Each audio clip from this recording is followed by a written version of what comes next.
By Jiminy Crickets, what I should say. Can't hear myself at all. Anyway, hope everybody's well. Hope everybody's okay. And everybody's doing all right. Now, where were we? Yes. I'm Russ Kane. Hello.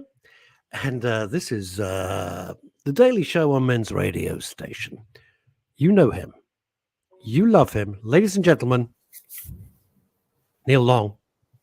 Greetings. Good afternoon. And welcome to Men's Radio Station. How you doing? Move myself and see what I'm doing here. Hang on a minute. You carry on. Can't hear a thing. Well, Russ is resetting his headphones for those of you that don't have visuals on Deluxe Radio. So hello to everyone tuned in. So we'll open the show like we normally do. While he's doing that, your comments, please. Let's do your shout-outs. Oh, it's just me on the screen. Fine. Let's do your shout-outs. Where are you listening from? Don't be shy. Longy here, all by himself for now. Russ will sham on the screen in just a moment. He has Shazam on the screen. So where are our regular listeners? Where are you? Speak now, forever hold your peace. Well, good afternoon to you wherever you're tuned in. We have guests today, the lovely Chantal with the latest recommendations. We get her on in about half an hour. All the good stuff that's on the media channels, on your Netflix and your BBC iPlayers. And she literally plumbs the world to find the best of the best of the best. And I'm always watching her recommendations. And I don't regret it because they're very, very good. So we literally do give you, and she does know her onions. So we will give you the best of the best of the best recommendations very, very soon on the show. And then, of course, talking about men's mental health and women's mental health as well. Because curiously and wonderfully, 50% of the audience are women who listen to Men's Radio Station. A non-judgmental space, as Russ likes to say. Are you there, Mr. Kane? I can't hear you. It looks like your microphone is muted. You're muted. He is muted, ladies and gentlemen, and I can see it, but unless he can lip read, he won't be able to see us. You are muted. Shall I write a note and write muted in big letters?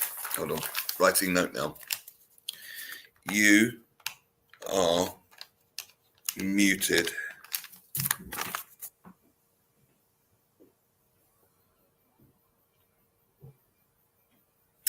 Well, this is very, very bizarre. So he's just basically thrown the show to me. Well, I do like to teach some little NLP techniques, ladies and gentlemen, which are very good for mental health. And Russ did say he'd like me to teach some more on the show. So it would be a good time to teach one. So let's deal with overwhelm, first of all, because everyone gets a bit overwhelmed from time to time. And it's really understandable because literally we live in a world that goes at a zillion miles an hour. Scrolling news, constantly breaking news, constantly things changing. Nobody really can predict anything. When the days when we could just, in a sense, there's almost too many choices nowadays. In the past, there were less choices, which was not great in one way, and it's freed us a lot to have an awful lot more choices, many advances in many fields because of it, of course. But sometimes it can lead to a bit of overwhelm. So here is a solution. This is courtesy of Paul McKenna, who is the master at things such as this. And it's called the Statue of Liberty. So if you've got a problem that's bothering you at the moment, here's something you can do to solve it. First of all, make an image in your mind that represents the problem. You got it? You can be creative about it. It could be a big lump of bleh or a big horrible black cloud or something spiky. It really is up to you. As long as it's something that's meaningful to you, how you represent or present, if you like it, to yourself. Hello, can you hear me? It doesn't really matter. He still can't hear. This is very, very bizarre. No, don't do it. Don't do it. It's not worth it. I'm just teaching them an NLP exercise on overwhelm. So now imagine you've got a picture of that problem in your hand, like a photograph. Okay, so it's now out of your head and it's now a photograph and you're holding it like this. Okay, and when you've got a sense of how it makes you feel, and then hold the picture up here, like so, like you're the Statue of Liberty. Now, this might seem very, very bizarre, but this works on many levels. Because the first thing is you're doing in NLP terms what's called disassociation. You're disassociating yourself from the problem. In a sense, you can see the forest for the trees where before you couldn't. And also, because you're holding up like this and looking upwards, you're also creating alpha waves in the brain, which are the brain waves of peace and of comfort. So not only has the problem reduced in size in a sense, you're at peace about it. Clever, huh? Statue of Liberty, ladies and gentlemen. It's Men's Radio. Good afternoon. I can see Russ is still muted. He's waving at me right now. There was a situation. Yes. Oh, what a pain in the bum this is. I have no idea. That's No idea. perfect. Hello, everybody. That's perfect now. Welcome. I just taught them a bit of an NLP exercise in your absence, Russ. Oh, that was great. Could you do an exercise where the sodding microphone and headset work? No idea why. Nothing happening. Yeah, Anyway, sure. There we are. Could you do NLP for... oh, by the way, Francine, my cousin got me this. It says, I'm aging like a fine cigar. Well, NLP for equipment that doesn't work, it calls, to quote the 80s series, the young ones, for a blend of psychology and extreme violence. So what you do is basically chuck it out the window. Yeah, that's what I'm going to do. Luke Newman, good afternoon, gents. Russ and Neil. I took 50 copies of the Mental Health Moles book to the slums of Kenya with me and took an English class. The Kenyan children read the book out loud and understood it. It was very powerful and emotional. It's a great book. Have you seen this, Neil? Which book was that? You're in control of the comments. I can't put them on. Oh, can you not? Oh, I'm sorry. Can you not take on? Good afternoon, gents. The Mental Health Moles book. What is the Mental Health Moles book? What Luke has done, he's done like a kid's cartoon book. So the drawings are very deliberately simplistic, but what they're saying is incredibly deep and important. Absolutely fabulous. We had him on the show. It's just so great. It's the simplest things. Absolutely marvelous. Sometimes the simplest things are the most profound, and they're profound. Yeah, well, you're looking at him. Oh, the humour. Very good, very good. As in simple or profound. Flowed like fine wine. I've absolutely no idea what's gone wrong with the equipment today. I don't know. I can't be asked. Well, we can hear you loud and clear. Oh, it is what it is.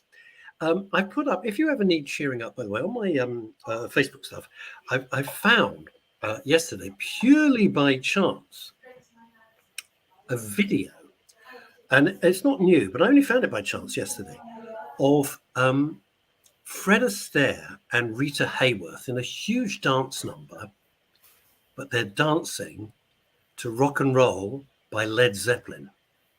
Oh, fantastic. It's just utterly. I can see our guest, who has only sent me about 300,000 emails, struggling to get this working. No idea. It is StreamYard. We send out all the instructions, of course, well in advance. So there's nothing more, I'm afraid, I can do about that. So I've done that. And then what else did I post? I posted a few sort of little funny things just to raise people's spirits. Because I think sometimes you get to the end of the week, you're a bit pooped. And you think, yeah. And so I just try and I never do like political stuff. I can't be bothered. They're all terrible. They're all ghastly. They all hate us. So there we are. Neil, how are you? How is New Malden on this fabulous day? It's so exciting. You can probably feel the vibes of it, emanating from New Malden. I've just been brought a cup of tea. Thank you very much. The amazing thing is I have staff.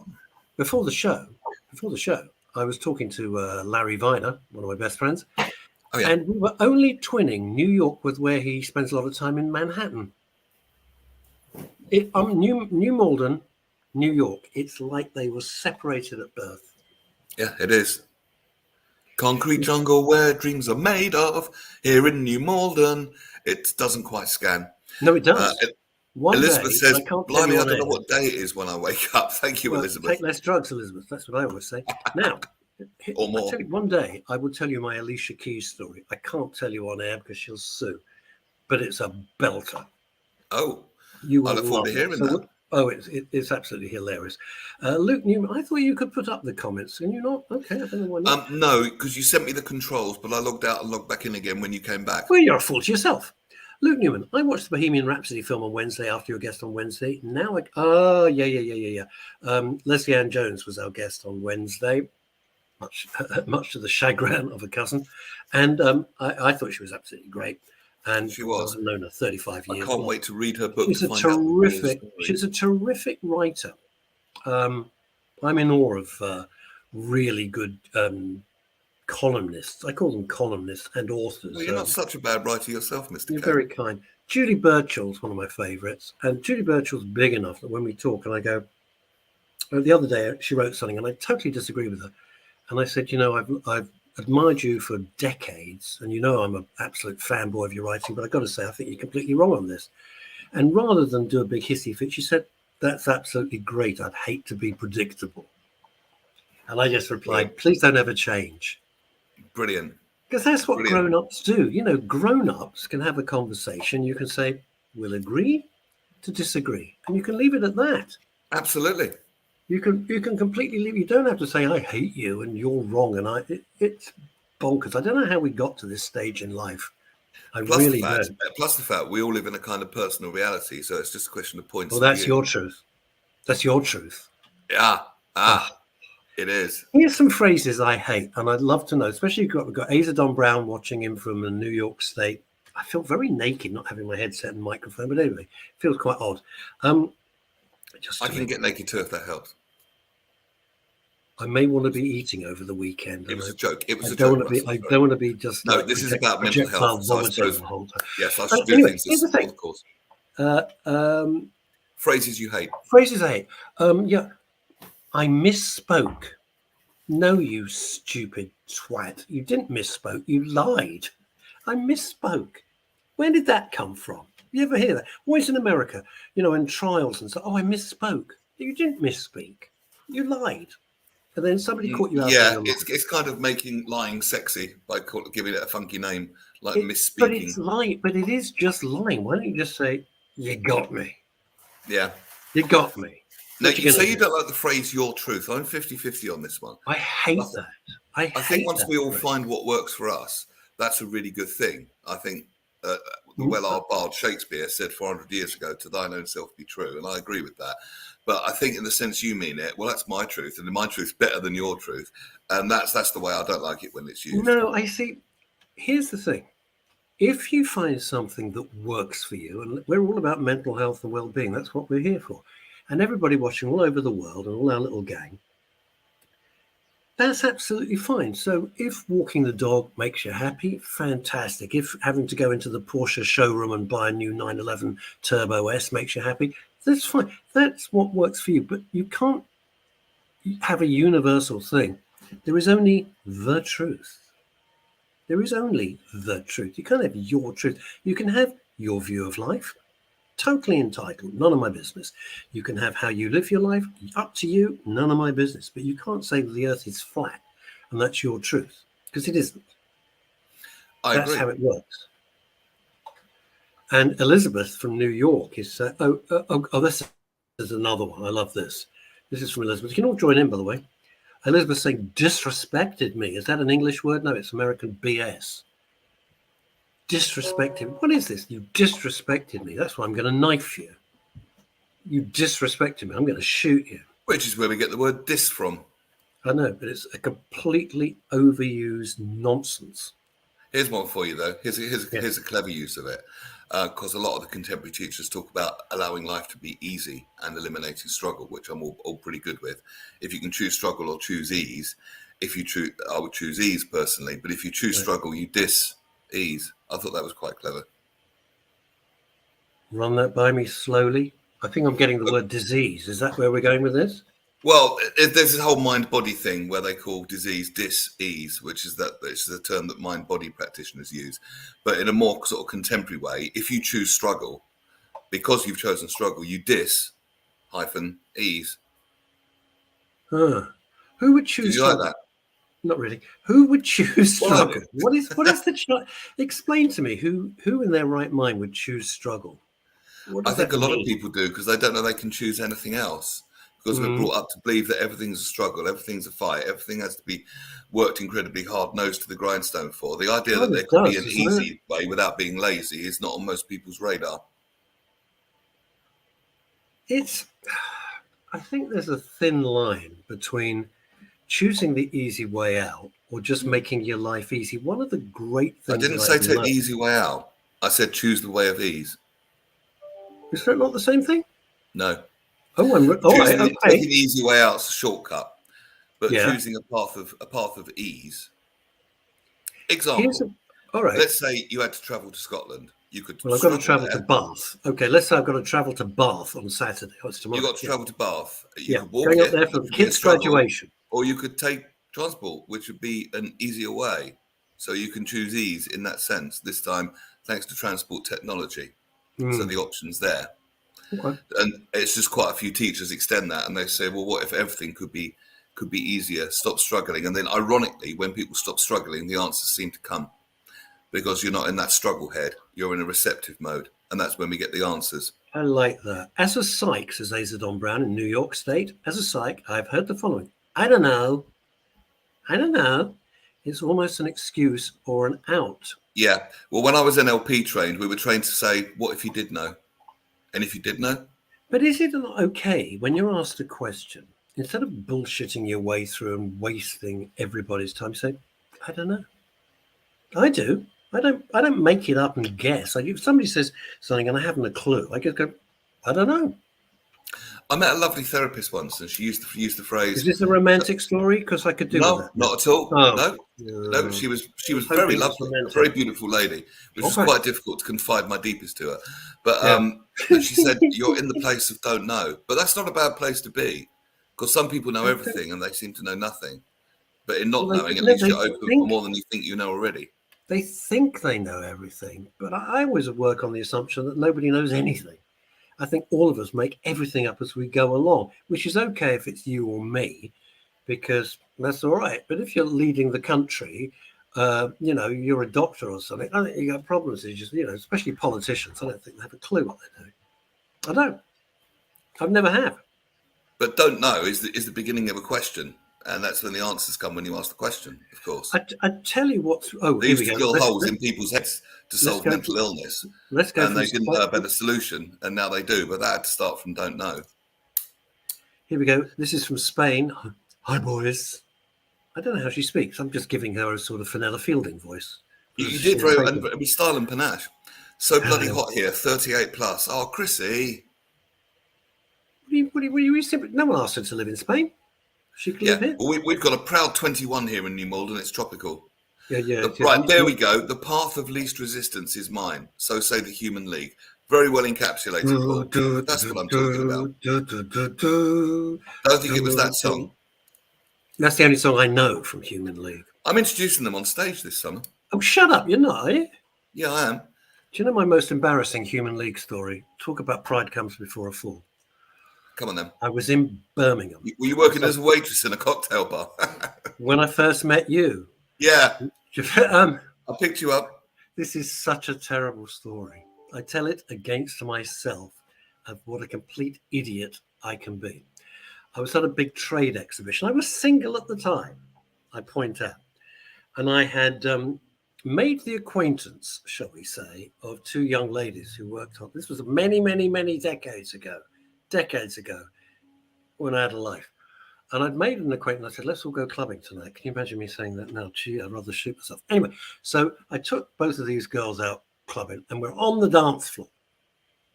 To my joy, in comes an ex-girlfriend. What the hell she was doing in Birmingham, Christ knows. Anyway, in she walks. And I'm thinking... Was there a bit of love action? See what I did there? It's another Human League song. Very good, very, very good. No. Thanks. So I'm thinking, this is the greatest thing. In comes an ex-girlfriend. I'm on the dance floor with two very hot girls. In your face.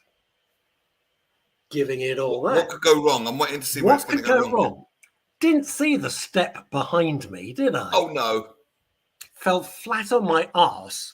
Both the girls just walked off, never saw them again. And the ex just went and walked off. There you go, ladies and gentlemen. Hubris for you. Absolute hubris. But notice now, all these years later, when you've injured your hand, none of us are walking away. You see, that's. You know what? It just completely makes me laugh. I think, look back at it now, and I think, who was that guy?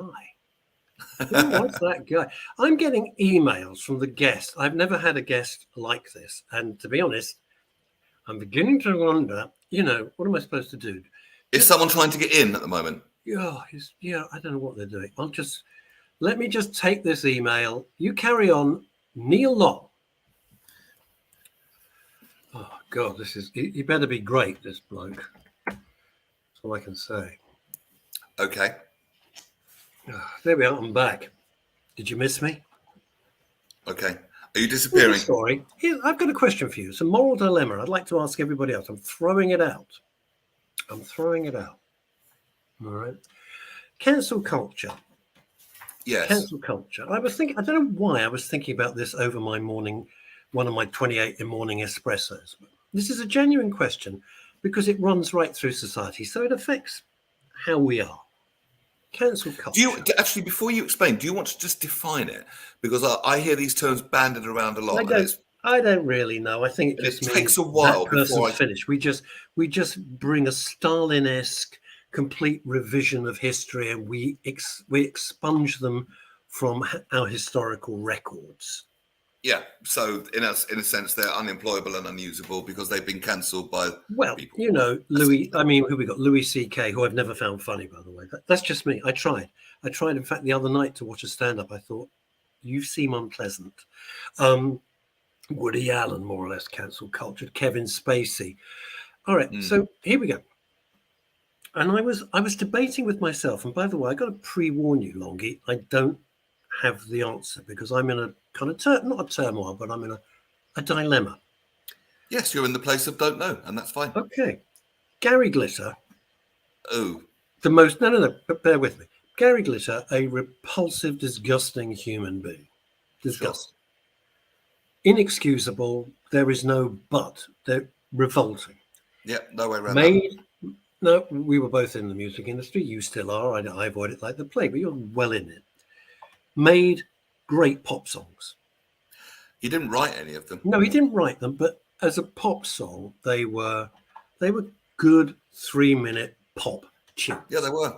As was Rolf Harris. But obviously, he will never be played again. Although in America, sometimes they unbelievable they play it at big events. But I would never, revolting. Now, no, me neither. Now, we take the great film director, Roman Polanski. Do I still watch his films? Yes, I think he's brilliant. And so I'm thinking to myself, so my puzzle over my coffee was, if I loathe Gary Glitter, I'm using him as an example, and I don't care if I never, ever hear one of his tunes again, couldn't give a monkey's. Would I care if I was never able to watch a Roman Polanski film again, some of which are my favorites, like Johnny Depp and the Ninth Gate, for example? Yes, I would. And I can't square that circle. Question. I can't square my circle with that. Well, no, but I've had a similar thing in the sense that when all the Michael Jackson stuff was kicking off, a lot of radio stations, including the one I worked for, dropped Michael Jackson. And yet they would still play. Did they? Yeah, they did. And I wouldn't play any Michael Jackson when I was out gigging, but I was still playing R. Kelly. And the thing is, right, not anymore. Not since the guilty verdict. I mean, he's been dropped from most things. But the thing is, I think I can explain this. I liked Michael Jackson's music. I liked Gary Glitter's songs. I liked R. Kelly's songs. Musically, whether they wrote the songs or not, they were geniuses. And those songs associate to positive memories in my past. Because I heard those songs when I was growing up when I knew none of this. Now, that's not going to cancel out those memories that I associate it with. So I can separate the music from what they did. Do I agree with what they did? God, no. However, I can't help liking the songs, but equally, I would understand why some people would have very negative associations with them. So I can see both sides. Does that make sense? You see, yes, it is. The Michael Jackson thing's interesting. I think they dragged me onto a BBC thing. Where do I stand on Michael Jackson? There was another panelist who went absolutely mental at me. I guess because I said, all right, she was saying, I can't remember who it was, but it was someone of a pretty opinionated, which is fine. And it was someone saying, wait a minute, you're willing to drop Gary Glitter, but you're not willing to drop Michael Jackson. I said, well, One of the differences is Michael Jackson was never found guilty of anything. My personal opinion of whether he did all those things, personally, I think so. But it was never going to get found guilty in an American court because he was godlike. I can live without, or a radio station can live without Gary Glitter's songs. I'm just using him as an example. You can pick anybody you like, right? You can live without those. There was a handful of stuff. Michael Jackson's legacy is gigantic. Was he a genius? Was Gary Glitter a genius? No, he was a chancer. Paul Raven, or whatever he's called. Paul Gadd. But who just got lucky and a horrible human being. Michael Jackson was a genius and was never convicted of anything. I think that's the kind of dilemma that you find yourself Well, in. some people will judge it, and I think radio stations will judge it on whether they were found guilty or not in a court of law. Then, of course, there's our personal opinions But he and all wasn't, that sort was of he? thing. But for me, it was just, did I like the music? Yes. Did I like what they did? No. Could I separate the two? Yes. Can everyone? No. Do you feel, you see, it's interesting, Asa in New York is agreeing with you. Thank you, Asa. It's interesting. Do you feel in any way, it's a serious question, do you feel in any way guilty that, I know, take something like R. Kelly. I couldn't give a monkeys about R. Kelly, I'm not interested. But you take him, you like his music, let's say. Do you feel, is there Some of the songs, yeah. Is there a little part of you that goes, I shouldn't be listening to this? Or not? No, for me, no, because I can separate it. As I say, the songs have personal associations to me that are nothing to do with what he's alleged to have done or been found guilty for. Yeah. The association in my mind is completely different. If, however, I was one of his victims, I imagine it would be completely traumatizing to hear those songs again. And I'm sensitive to that, of course. But for me personally, no. It's interesting. Anyway, this is the part of the week which I absolutely love. We raise our game. We add pizzazz. We add glamour. We add Hollywood style. And somewhere over in London, which will remain secret. But I'm here already. Well. That is true. But apart from that, it's Chantal. Good God, you're in so you've got those fabulous mugs behind you. Wow. It's the lovely Chantal. I don't want to sound inappropriate, but I love your background. Yes. You should see her CV. I'm in lovely Somerset in my brother's kitchen. Fantastic. Well, tell your brother he's got a very good taste in backgrounds. No, very good taste in backgrounds and a very good taste in crockery because, as Russ knows, and I think some of the listeners will know, he makes this iconic British pottery called Cornishware. So every single piece of kitchen is covered in something that is beautifully stripy. And let's face it, Chantal, your brother's just cheap. That's what it is. Chantal, never ever invite me there because I'll be tempted to pretend I'm at a fairground and start chucking things at I thought Neil, you were going to say, I thought you were going to say, and when you leave and you've got your hold all you're going to is chink, chink. Hang on, could we open your bag a minute? I don't think so. Right? So he makes them himself, does he? No, he bought a pottery out of receivership about 10 years ago.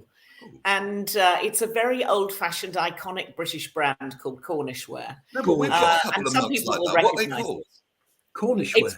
Cornishware. It's called Cornishware. I recognise it. We have a caravan at Hailing Island, and we have crockery like that in that caravan. Well, it's been going about 100 years, I think, and Charlie bought it from the receivers. It was really at the end of its life, and they put all the manufacturing out to companies in China. And he thought, no, I'm going to buy that back. I'm going to repatriate it. I'm going to build my own pottery and start all over again with it. Brilliant. I don't know where we got it from. I think it was some dodgy bloke I met in the pub in Somerset. But anyway. Hang on. Let's see if this rings a bell, Neil. Yeah. In a mug.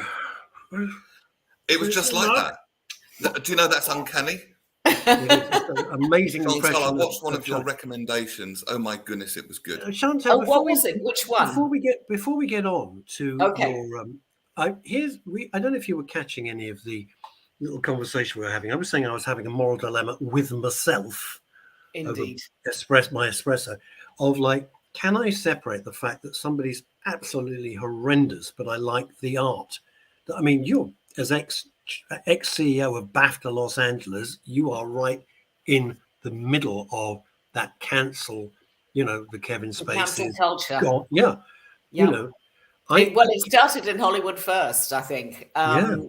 They were the masters of the art of the cancel culture.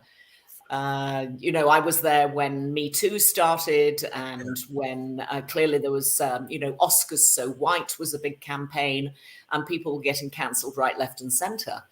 And it's only 4 years ago that, people were saying that they weren't going to go to the Oscars, including Will Smith's wife, that she wasn't going to the Oscars. Shame she turned up. Yeah. God, she's a witch. I'm sorry. She's a witch, that one. Yeah, things changed fast in Hollywood. Yes, I did catch the conversation. And actually, I was thinking about it as you were talking. I think I've got the last public photograph of Kevin Spacey, which was taken with me just before he was cancelled the following morning. So can I watch a Kevin Spacey movie and sort of think about it? I think if the acting is brilliant, you forget about who they are as a real person very, very quickly. But I wouldn't actively go out of my way to see a Will Smith movie now. I won't watch a Will Smith movie again. I don't think I will. I think I'm sort of over it. I think I would always remember, it's Will Smith, and I wouldn't want to see it. No, I don't want to support him even in... I'm serious. I know this sounds ridiculous. Even in my living room, because some stuff, when you're flicking channels, and like I used to like Independence, and I thought, no, screw it. Yeah. He's done for me. Yeah. This is interesting for Paul. I remember because the police dusted his face and they found fresh prints. Oh, dear. Please don't encourage him. Please. Here we go. Here comes cancel culture on men's radio station. Thank you. Paul Claridge makes this very good point. Elvis... There I go. No, come back, you fool. Elvis met Priscilla when she was 14. He was 24. Blimey. Jerry Lee Lewis married Myra when she was 13. And it was his cousin, if I remember. Yeah. Should we stop listening to their music? You can't. Elvis is music. That's all there is to it. Indeed. Elvis is music. I don't think we're the only ones with this dilemma, though. I mean, this must have crossed many, many people's minds. We were saying before you came on, Chantal, for me, I can separate what they did or was supposed to have done from the music, because the music has personal associations to me that has nothing to do with what they're alleged to have done. Indeed. So for me, or possibly a film, because I think Kevin Spacey is a fantastic actor. That doesn't mean I like what he did. I and admire his art, Here's Will Smith. I agree. Can I ask you this? It's a good point, Luke. I'm not with you on it, but I understand what you're saying completely. Let me ask you this, and from your position with your career, seriously, because there's nobody else really that I could ask. No, I'm serious. No. Who could bring the gravitas of the answer to my question? Following the Johnny Depp verdict in Virginia, do you think that has now crushed the Me Too movement, or what effect do you think it'll have? Oh, good question. Well, it is a good question, and in fact, there are lots of articles in the business press, in the sort of media press, film and tele press, actually saying, is this going to set things like Me Too back? And it's a really good question. And the simple answer is, I think it's going to stop people coming forward in the way that they might have done. But then on the other hand, I think what she did was malicious.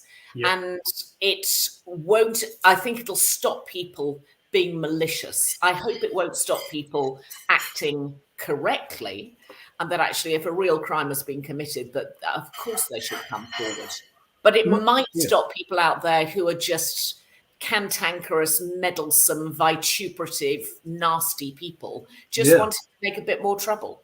And hopefully it'll stop. Can I just ask, what does vituperative mean? I've never heard that word before, but it sounds amazing. Please translate. Well, probably all of the other words I used to be sort of spiteful, I suppose. You don't know what it means. If you're walking through long grass and suddenly you see a snake, vipertutative means don't go near the snake. No, it's not vipertutative. I knew what that is meant. now. It's viprutive. like Neil, Chantal Neil, said. it's my show. I Vituperative. decided it is. Sos. Now, here's the thing. I didn't care. I mean, a lot of people said, "Oh, why are you obsessed with the Depp Amber Heard Johnny Depp thing?" One, it was 7 weeks of amazing Hollywood soap opera entertainment. Let's not kid ourselves. Right? You couldn't make it up if you wrote it as a script. Number Indeed. 2, it was all kind of glamorous. Number 3, did I care what happened? No, I didn't care because I'm never going to meet these people. But what I did care about, and I did make very plain, and Chantal, of course, with her usual wisdom, has completely summed it up. I did care that it would affect people, male and female, who are genuine victims of domestic violence and domestic abuse. That's all I actually cared about. From a mental health point of view, from a mental health point of view, from their own safety point of view, and they would look at this and say, I don't want this. I don't want every bit of my dirty laundry aired in front of me. I couldn't stand this. So I'll just put up with either being mentally abused or physically abused.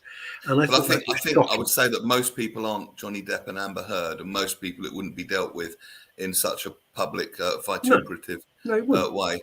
Oh, you like that word there. You'll be going into the pub. You'll be going to the pub later. Okay, what is the vituperative? I can't even say it. I'm going to use that word later, and I'm going to think of you when I do, Chantal. Yeah, especially when you're doing a DJ set, I think what it should teach everybody is that actually, if you're in a bad situation, walk away. Totally. And just don't engage. So, and that goes for people on both sides of that equation, either the person that's doling it out or the person that's taking it on board. Just walk away. Life will be a lot better. They had no children. Yeah, boundaries. I'm sorry to get back. I know that's not why you're here, but it is so interesting that you can you can shine such a spotlight on this thing because you've had the experience of dealing with these people. There were no children involved there, and they're both financially okay. If you've got kids and you're stuck in a home and you think, well, where the hell am I going to run to? Yeah, I've got to get this. I'll be right back. Yeah. Well, in fact, I think Johnny Depp did say right at the beginning that the reason that he was defending himself was that he wanted his children to understand that he wasn't the sole perpetrator of all bad things inside that relationship. And if that's true, that's all very noble and right, isn't it? It's just a question of what's true. And the difficult thing is we have merely opinion. We can't be flies on the wall. And that's the thing. So everyone will form their opinion, and then opinion gets spun, and then it all gets rather confusing, doesn't it? Yeah. Anyway, wow. I watched one of your recommendations. Okay, I'd love to know which one. Which was Once Upon a Time in Londongrad. Oh, it's fascinating. I thought it was, like you say, it's a bit of a difficult watch. It really does. Thank you, Ollie Mammon. Thank you. It's arrived. Oh. It's all my CBD stuff to try and take away the pain, to be honest with you. Exactly. Oh, okay. So well, you'll have to let us know if it works. Oh, yeah. Ollie's an amazing... anyway, I'm sorry, we interrupted. But it's very sweet of Ollie Mammon of the Tincture Club to send all that stuff to me. Appreciate it. Right. Enough. Sorry.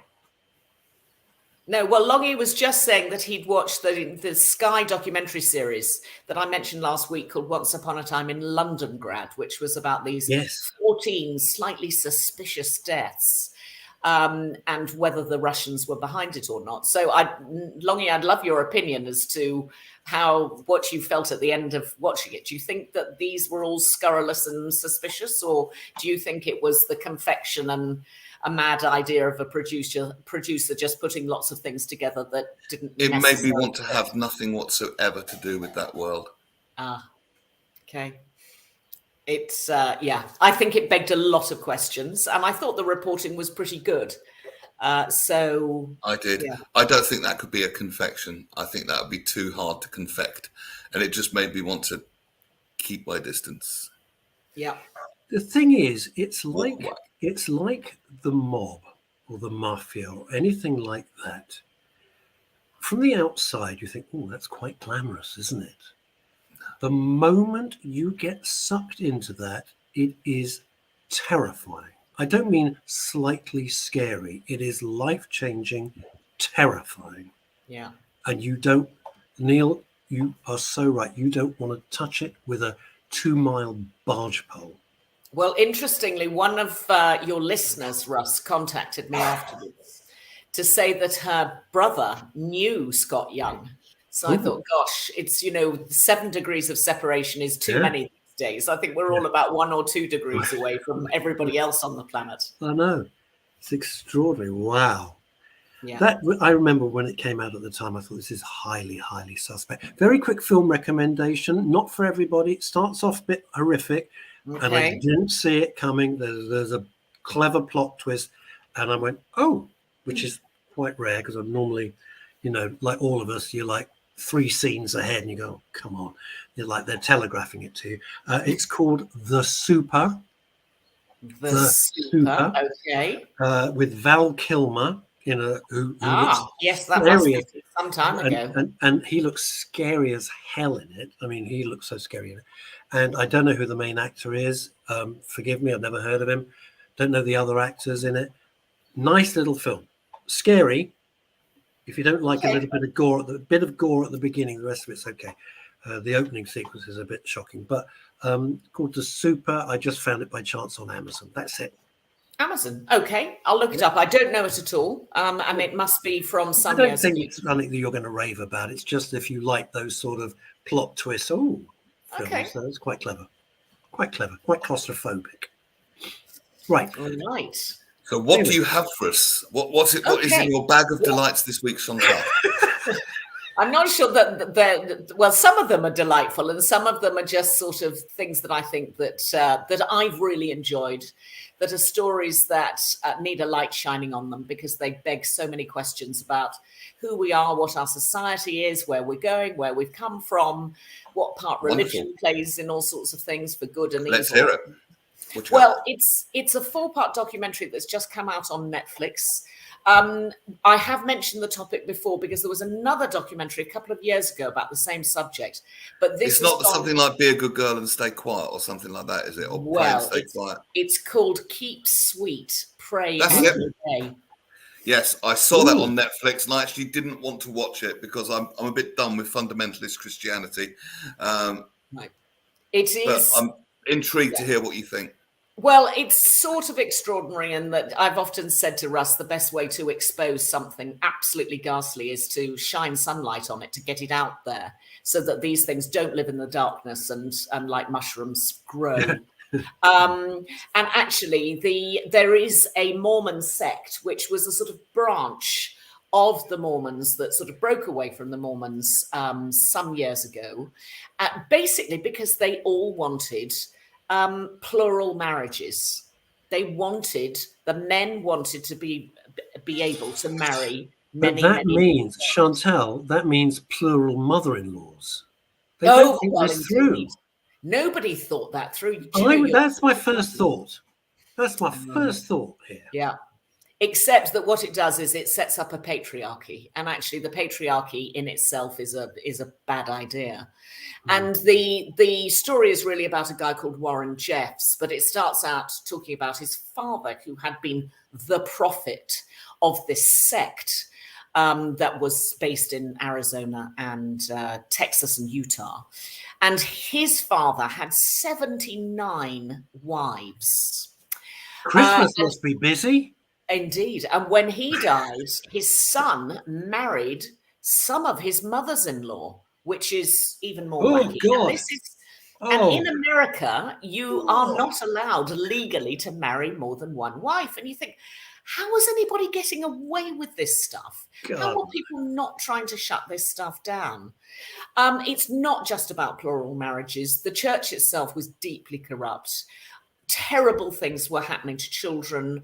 Young girls of the age of 12 were being forced into multiple marriages, literally from 12 years old.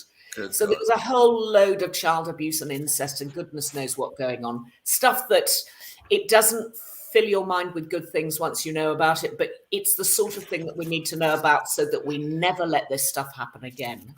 Yeah. And I think Netflix have done a very good job on this documentary series. It's 4 1 hours. If you think you can cope with the subject matter, it's really worth watching. It's sort of astonishing as to how it was allowed to happen. But America is such a big country that people are living in, they're literally living behind rocks in a sort of landscape of boulders, and nobody knows what's going on at all. You're so right, Chantal, you're so right, because over here, you could travel the length and breadth of Britain in about 20 minutes on a train. It's not a big deal. Going off the grid in Britain means you get in the wrong aisle in Tesco and you look at the toilet paper and you found honey. I mean, which does happen to me frequently. Well, I leave breadcrumbs, and that doesn't even bring into IKEA. But in America, there is a huge movement to go off the grid to be, and it's the extreme of being a libertarian. I'm a libertarian myself, but I wouldn't go to that extreme of being off the grid, not recognizing any form of government, not recognizing any form of law. And you think, how are these people done it? But they've done it for years, Neil. They're living in some godforsaken cabin in the middle of Christ knows where, and no one knows they're there, and they've been there for years. Yeah. It is quite extraordinary. And people get brainwashed, and they get brainwashed in groups. I mean, we've heard of Waco, when we've heard of, all sorts of George Jones, and drink the Kool-Aid. Indeed, drink the Kool-Aid. Well, let us not allow that to happen again. But I think at one stage in this particular story, they did actually take the children into care, and 436 children were all taken into care at one time. Ultimately, a lot of those children were sent back to their families. But I mean, it's sort of a shocking indictment of who we are as a people, and that we need to protect our kids, which actually leads on to the second Netflix documentary. If you like stuff like that, there's one on cybercrime, which is called Cyber Hell. And it's exposing a cyber criminal based in Korea. But it tells you a lot about modern cyber crime in terms of how they do it, but how people track down the perpetrators, how they catch them. And it's a very interesting story in how they caught the people behind this, with a whole load of, it was the police, it was a whole load of young journalists, students, all getting together and trying to find out where all of this bad stuff was happening.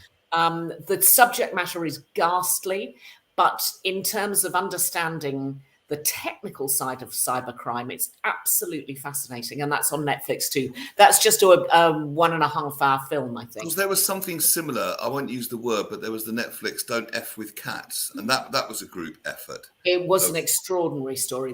Finding, again, the subject matter was pretty disgusting. Somebody was basically broadcasting torturing and killing cats than human beings. But the point was, it was a big, if you like, because of the power of social media, the world went looking for them, essentially. Wow. Well, certainly this one called Cyber Hell will really tell you about how to be unbelievably careful about not giving away any of your details to anybody, because it'll be used against you. The big thing is that people be much more careful. It's weird. One of my kids is now into cybersecurity, and what he does, he won't tell me any of the clients, and I don't ask because you can't. But one of the things we don't realize, we think, it's somebody who's going to nick your money or tell you they're a Nigerian prince. Please send me £1 billion and I'll sort you out. All this nonsense, right? That's not the worry. I mean, it's a worry, but it's not the worry. Real cybercrime is when they would attack Heathrow or Gatwick and knock out all the systems, or get into the electrical power grid and knock out we don't think about these things. We think, I hope they don't get into my bank account. Of course you do. We understand that. But this whole this whole subject of cyber terrorism is enormous, and it is genuinely very, very frightening, because the ramifications are huge. Yeah. Anyway, I also wanted to mention a lovely documentary series. I sort of felt when I turned it on, I think I've seen all of this before, but I hadn't seen the take on it. And it's sort of good old-fashioned crime fighters. And in fact, it's about commandos. It's about the Green Berets, or the Green Berets, that we might say here. Beret is very American. But the people who are the Marines, the Royal Marines, the actual commandos, and their training that takes place in Lympstone in Devon. And actually what is so genuinely warm about this, besides, seeing them run up hills and putting their rucksacks on and seeing them sort of sweating profusely and breaking down and blisters on the feet and all of that stuff that we definitely have seen before.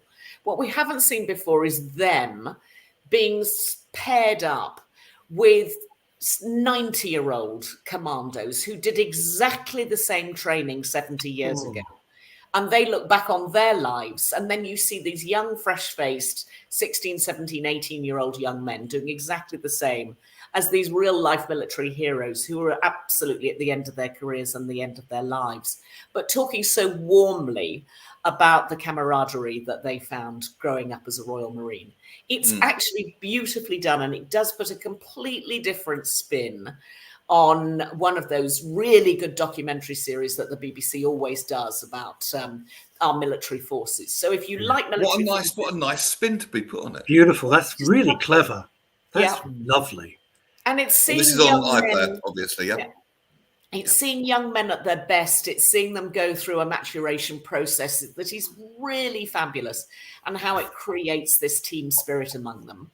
But these are crime fighters at their best, and they are, in a way, they describe themselves as the first responders, because globally, if there's a crisis, these are the guys that go in first. But it's just lovely to watch them setting out as young 16-year-olds and then literally turning into men in front of you. It's great. Yeah. There's another one along those lines, but it's not got such a clever spin. That is really inspired, by the way, about the French Foreign Legion. Oh, holy moly! I was absolutely terrified. And Ebony, the mini schnauzer, on my lap. I'm going, we're never doing this, baby. We are never doing this. These guys is so tough. My God! Wow! Are they tough? And the interesting thing is they're all coming from everywhere. They're not French. They're from everywhere, absolutely everywhere around the world. People who just want to kind of erase their past. And they've had run-ins with the police, this, that, and the other. And the Foreign Legion doesn't care. If you're the right stuff, as Tom Wolfe would say, then you can get, not mass murder or something terrible. I'm talking about huge crimes. These guys, God, they're tough. Wow. Yeah. Fascinating. Really extraordinary. Yeah. Yeah. So I wanted to tell you quickly about a drama that I have seen that has now, it only came out 4 or 5 weeks ago. It's on Disney Plus. It has the most extraordinary casting. Gary Oldman in, Oscar winner Gary Oldman. Love him. It's got Kristen Scott Thomas, who I think most of us will know, if only for 4 Weddings and a Funeral, but we'll know her for many different things. Saskia Reeves, Olivia Cook, Jonathan Pryce, Samuel West, the lovely young actor, son of Timothy West. It's got a cracking cast. And it's on Disney Plus, and it's called Slow Horses, and it's already been commissioned up to series 4, which shows that the filmmakers absolutely think that this is a series that is literally going to run and run, or slow horses maybe trot and trot. But anyway, Slow Horses really denotes the sort of the backroom boys, but possibly I should say the backward boys of MI5. Mostly the ones who've disgraced themselves, and they have to be sort of sent to detention for a while. And it's where they're sidelined, but they're clearly very clever people. But they've all done something slightly wrong inside the services. So they get given the dead-end jobs in a way, but clearly very helpful at solving big issues, problems, crimes, political crimes. It's sort of a political thriller. It's got a little sort of funny edge to it. So there's a lot of banter. There's a lot of people, joshing, trying to get the last laugh in every line, which is quite fun, and it lightens the load quite a lot. But actually, the story, the basic premise is good. And Gary Oldman is one of these boys who's one of the slow horses. He's one of the backroom boys. He's sort of been sent to detention. But he is the guy that's bringing all of the misfits together to help solve real issues for MI5. The interesting thing, Chantal, I've seen they keep putting the trailers for it on other streaming platforms, and it's the only thing that would make me want to subscribe to Disney Plus, because I am so over Star Wars. I don't care. If the Emperor wants to, I don't care anymore. Actually, the Sex Pistols biopic is on Disney Plus. Disney Plus has changed. But following what Johnny Rotten says, I don't know. I'm a huge Johnny Rotten fan. I'm not a Steve Jones fan, even though I occasionally watch his podcasts in the States. But that looks the clips look fantastic from what you're talking about. It's very well shot. It's had a lot of money spent on it. And this is from very quickly, because I don't want to hide Chantal. That would be rude. Paul Claridge, a friend of mine in America, has recommended I watch the drama Under the Banner of Heaven. It's starring Andrew Garfield. It's Spider-Man, isn't it? When it airs in the UK on Disney Plus, oh God, in July. A devout detective's faith is tested as he investigates a brutal murder seemingly connected to an esteemed Utah family's spiral into LDS, no idea, fundamentalism, and their distrust in the government. Forgive me, I'm being really thick. LDS is... Yeah, me too. Help me with that. The Church of the Latter-day Saints. Latter-day Saints, of course. The cult that we were just talking about. Oh, right. Okay. So, that's really interesting. I haven't read about that at all. Thank you, Paul. I'm going to look out for that. Andrew Garfield, terrific actor, by the way. He is. He's quite method. He goes into his characters and sort of lives the part whilst he's playing the part. Was that him in Hacksaw Ridge? Am I going round the bend? No, he was in Hacksaw Ridge with Mel Gibson. I saw. Did I see that? Yeah, I saw a screening. I like maybe one of yours. Could have been a back. I was going to say maybe you came to our screening because Mel maybe Gibson. I didn't. He was there. He was there. And I couldn't help it. I just went up afterwards and said, "Oh, really enjoy your work." He couldn't have been more charming. Very, very you nice. never know, but he was lovely. Yeah, and I met Mel Gibson outside just before the screening started, and surrounded by the LAPD. So he certainly arrived with his own entourage. Riley. I'm glad I didn't see him. That's why I'll leave it there. I know. I'll leave it there. Not my favourite man. Not my favourite man. Right, we've got 3 minutes. What can you squeeze in? Okay, well, very quickly, I think I've mentioned Grace before, ITV series starring the lovely John Sim, written by Peter James. Season 2 is now back on ITV. Oh, that I loved that. Yeah, and they're a 90-minute film basically, so you can just I think they've made 4 for season 2. It's obviously done very well for ITV. It looks great. It's based around the Brighton police. And it's always a good ripping yarn that's taken directly from one of the books by Peter James, who now I think is Britain's leading crime thriller writer. So always it works well, good cast, very diverse, good scripts, and the character is nice and rounded. So if you like that sort of thing and you just want to... it was good. Thanks to your recommendation, I watched the earlier stuff and I thought it was excellent. Yeah. And John Sim, smashing actor. Smashing. Where did you say this was on, Chantal? It's on ITV. They're all on ITV Player. And what was it called? I missed that, sorry. It's called Grace. Grace. The lead character is Inspector Roy Grace, and it's just called Fantastic. Grace. You got to forgive Neil and I, because grace is not a word we often hear. When anyone describes unless it's got dis either before it. Unless it's got what? Unless it has dis before it. I got the joke, Longy. Thank you so much. That's very good. Chantal, thank you so much. No, not at all. Plug your brother's pottery one more time. Go on. It's the least we can do. Cornishware. It's called Cornishware, and it's lovely. And is it available? Lots online? of places. Online. It's easiest to find it online, and they'll send it straight to the house. Fantastic. And it'll be wrapped personally by Chantal. What more do you want from your product? Absolutely. Chantal, we'll see you next week. Take care. Thank you, Chantal. Have a lovely weekend. Enjoy sunset. there we are. Isn't she great? Well, her recommendations are so spot on. They're you know. absolutely on point, aren't they? Chantal has never recommended a dud.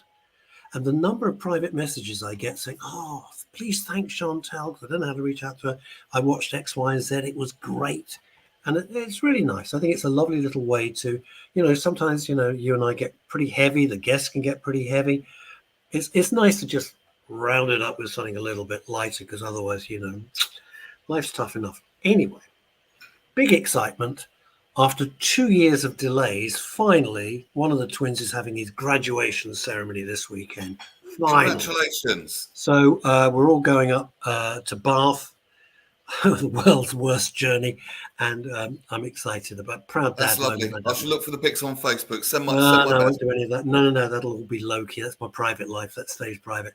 Fair. Then I want to hear all about it on Monday. See you. Neil and I will see you Monday. Neil, have a wonderful weekend. Take care, everybody. Thanks for Good joining. afternoon. Bye-bye. Bye for now.